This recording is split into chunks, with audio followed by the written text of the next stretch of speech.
Welcome into this week's Coyote Net Report. I'm here with Coach Leanne Williamson, fresh off the final non-conference weekend of the season for the Coyotes.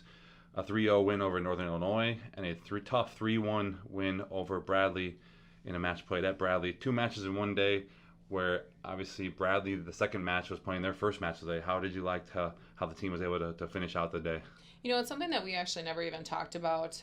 Obviously, as coaches, we knew that was a portion of it, but, kind of one of our things is we don't ever want to give them excuses or reasons to doubt those types of situations. So, it's not something that we talked about ahead of time. I do think, obviously, it can have a little bit of effect, but at the same time, at this point in time in the season, we're used to that. I mean, playing two matches in a day is what you do almost every single weekend with these tournaments. So it's not that it was going to be the first time we've ever done that. It's just more the fact that Bradley was playing their first match of the day. On the flip side, we were able to get some of our kinks out, play on their home floor already, so I do think that can help a little bit, and it probably did going into that second match of just feeling comfortable with the serve and pass game a little bit more, knowing our surroundings and not feeling like such an away court. And the match against Northern Illinois, 25-14, 25-20, 25-19. Another match with 3 in double figures in kills and a 363 hitting percentage. Obviously, the efficiency was at a high rate. Madison Juergens matched her 3-set career high with 44 assists. What in that match stood out to you guys? Offensively, we were scoring the ball, which, again, is something that you just mentioned. It wasn't, what we were able to do offensively was good. I mean, I felt like we were in a pretty good position. And overall, it was a pretty clean match. There were a few runs that, we'd love to have back that we would like to, really learn from and make sure that we're not giving away points at the end of games or even in the middle of games once you do build the lead. But overall, I felt like we were fairly balanced. We got our middles involved. I believe Harms had a pretty good day that match, and to be able to get some different people kind of up there with different stats was good to see. Defensively, we had some high points and some low points. We've just got to continue to try to use those situations to continue to get better. But offensively, we felt like we were scoring the ball. And then turn to the Bradley match, 25-19, 25-20, 25-27. 25-23 outside of that third set, battling through that adversity on their home floor to come away with a 4-set win.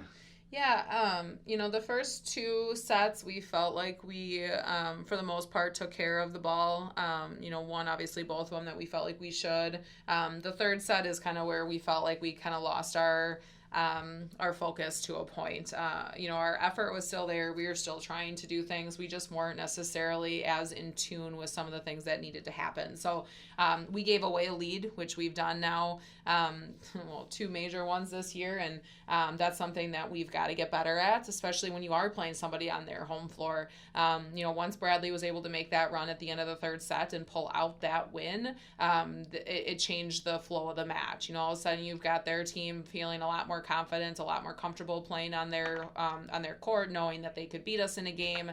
And I think that's why the fourth set was a little bit closer and our team kind of backed off a little bit.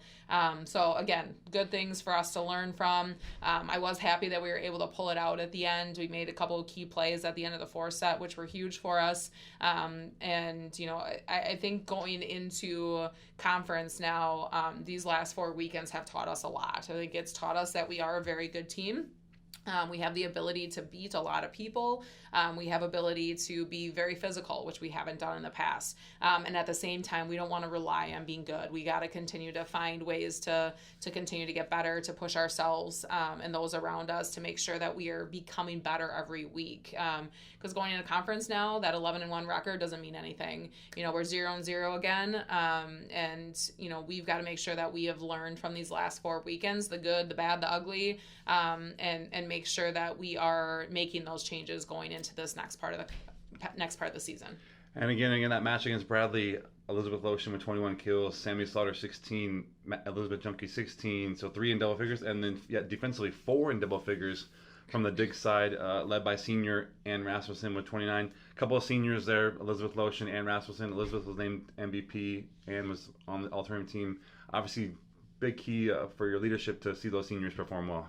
Yeah, I mean, Lotion had a great day. She hit for a very high percentage. She scored the ball at a high rate.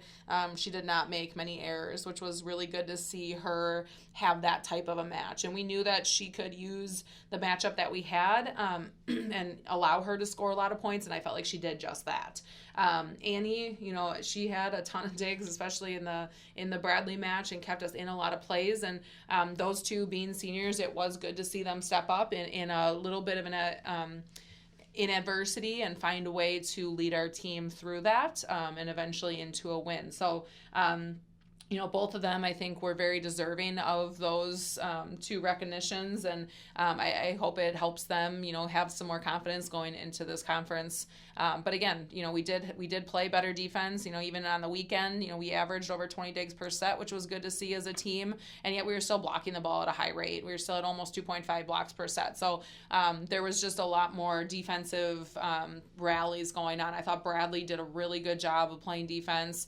They kept a lot of balls alive. They had a couple players that really, I think, challenged our attackers. And not that we haven't been challenged in the past, but I think they challenged us to a level that we just hadn't seen in a while from the defensive end, which I think is going to help us, obviously, going into conference.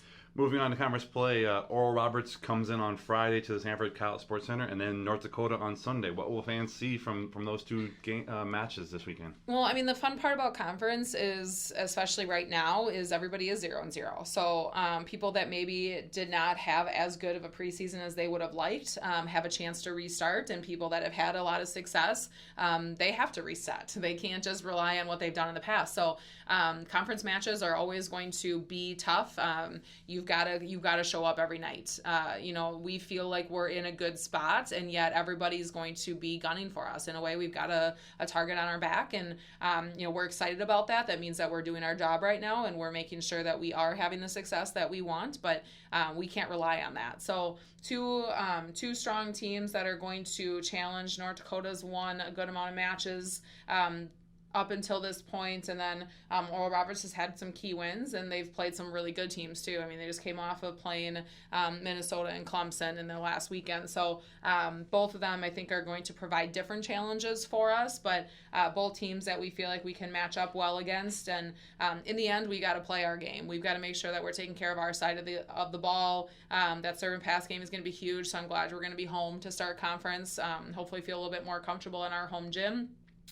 But I think it'll be good volleyball, and I'm excited to have our fans behind us and show them again what we've been working on and just the improvements that we've made.